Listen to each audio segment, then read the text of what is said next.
Friends, வரன் தேடும் உறவுகள் அனைவருக்கும் வணக்கம். நம்மளோட சேனலில் வழங்கக்கூடியதுன்னு பார்த்தீங்கன்னா முற்றிலும் இலவசமான வரன் பதிவுங்க. ரொம்ப வருடமாக வரன் தேடிட்டே இருக்கீங்களா? உங்களோட மனசுக்கு பிடிச்ச மாதிரியான வரன் இன்னும் அமையலையே? அப்போ நம்மளோட சேனலில் பாருங்கள். உங்களுக்கான வாழ்க்கை துணையை உடனே தேர்ந்தெடுங்க.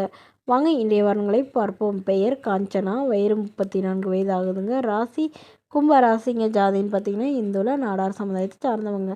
இதில் உட்பிரிவு எதுவாக இருந்தாலும் சம்மதம் சொல்லியிருக்காங்க. இவங்களுடைய படிப்புன்னு பார்த்தீங்கன்னா இவங்க EEE முடிச்சிருக்காங்க. ப்ரைவேட் கம்பெனியில் மாதம் 18,500 சேலரி வாங்கினதாக சொல்லியிருக்காங்க. இவங்களோட திருமண நிலைன்னு பார்த்தீங்கன்னா செகண்ட் மேரேஜ் தாங்க. ஸோ வரக்கூடியவருக்கு ஃபஸ்ட்டாக இருந்தாலும் ஓகே, செகண்டாக இருந்தாலும் ஓகேன்னு சொல்லியிருக்காங்க. இவங்களுடைய முகவரின்னு பார்த்தீங்கன்னா இவங்க திருவள்ளூரில் வசிக்கிறாங்க. மணமகளுடைய வசதி நிலைன்னு பார்த்தீங்கன்னா இவங்க ஓரளவு மிடில் கிளாஸ் ஃபேமிலி தாங்க. சொந்த வீடு இருக்கிறதா சொல்லியிருக்காங்க. அது இல்லாமல் ஒரு 2 சென்ட் நிலமும் இருக்கிறதாவும் சொல்லியிருக்காங்க. இவங்களுடைய அப்பாவோட பென்ஷன் வந்து இவங்க அம்மாவுக்கு வருங்க. இவங்களுடைய அப்பா வந்து கவர்மெண்ட் ஜாப்லேருந்து தவறிட்டு தான் சொல்லியிருக்காங்க. ஸோ இவங்க வீட்டுக்கு ஒரே பெண்கள், இவங்களுக்கு உடன் பிறந்தவங்களாம் யாரும் இல்லைங்கிறதுனால இவங்க வீட்டோட மணமகனாக எதிர்பார்க்குறாங்க. ஓரளவு லேண்டு இதெல்லாம் இருக்கிறதுனால வரக்கூடியவருந்து சாதாரண குடும்பமாக இருந்தாலே போதுங்க அப்படிங்கிற மாதிரி சொல்லியிருக்காங்க. ஸோ அவருக்கு திருமணமாகி குழந்தை இல்லாதவராக வேணும்னு கேட்டிருக்காங்க. இவங்களுக்கும் திருமணம் ஆயிடுச்சுங்க, நான் குழந்தைங்களாம் எதுவும் இல்லைன்னு சொல்லியிருக்காங்க. ஸோ இந்த மணமகள் தன்னோட ஃபோட்டோ கொஞ்சம் மறைச்சி போடுங்கன்னு கேட்டதுனால ஃபோட்டோ கொஞ்சம் மறைச்சி போட்டிருக்குங்க. இந்த மணமகளை உங்களுக்கு பிடிச்சிருந்தா கீழே உள்ள வாட்ஸ்அப் நம்பரை தொடர்பு கொள்ளவும். அடுத்த வரன் பெயர் பார்த்தீங்கன்னா ஷர்மிளா, வயது 33 வயது ஆகுதுங்க. ராசி மிதுன ராசிங்க. ஜாதின்னு பார்த்தீங்கன்னா இந்துவில் நாடார் சமுதாயத்தை சார்ந்தவங்க. இதில் உட்பிரிவு எதுவாக இருந்தாலும் சம்மதம் சொல்லியிருக்காங்க. படிப்பு BA முடிச்சிருக்காங்க. இவங்க ஹோட்டல் வந்து சொந்தமாக வச்சு நடத்திட்டு வராங்க. நல்ல ஒரு இன்கம் வரதா சொல்லியிருக்காங்க.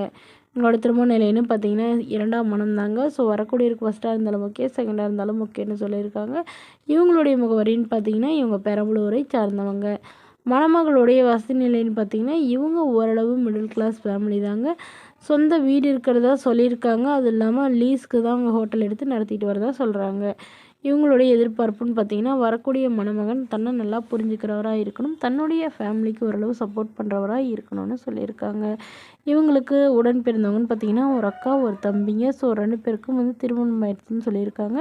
மேலும் இந்த மணமகள் தன்னோட ஃபோட்டோ கொஞ்சம் மறைச்சி போடுங்க. நேரில் வந்து கேட்குறப்ப ஃபோட்டோ கொடுத்துருங்கன்னு சொன்னதுனால ஃபோட்டோ கொஞ்சம் மறைச்சி போட்டிருக்காங்க.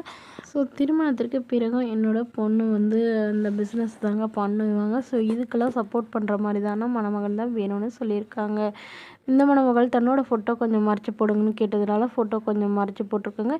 இந்த மணமகளை உங்களுக்கு பிடிச்சிருந்தா கீழே உள்ள வாட்ஸ்அப் நம்பருக்கு உங்களுடைய முழு விவரங்களையும் எங்களுக்கு சென்ட் பண்ணுங்கள். நாங்கள் இந்த மணமகள் வீட்டாருக்கு அனுப்பி வைத்து இவங்களுக்கு ஓகேங்கிற பட்சத்தில் மணமகள் வீட்டாரின் ஃபோன் நம்பர் இலவசமாகவே வழங்கப்படுங்க. இது போன்ற இலவச வரங்களை உடனுக்குடனே உங்களுடைய ஃபோன்லேயே தெரிஞ்சுக்கணும். நம்மளோட சேனல் சப்ஸ்கிரைப் பண்ணி அருகில் பெல் ஐக்கனை கிளிக் பண்ணி ஆல்னு செட் பண்ணிக்கோங்க. அப்போ தான் நம்ம பதிவுகள் போட்ட உடனே நோட்டிஃபிகேஷனாக உங்களை வந்து சேரும். Okay friends, thank you.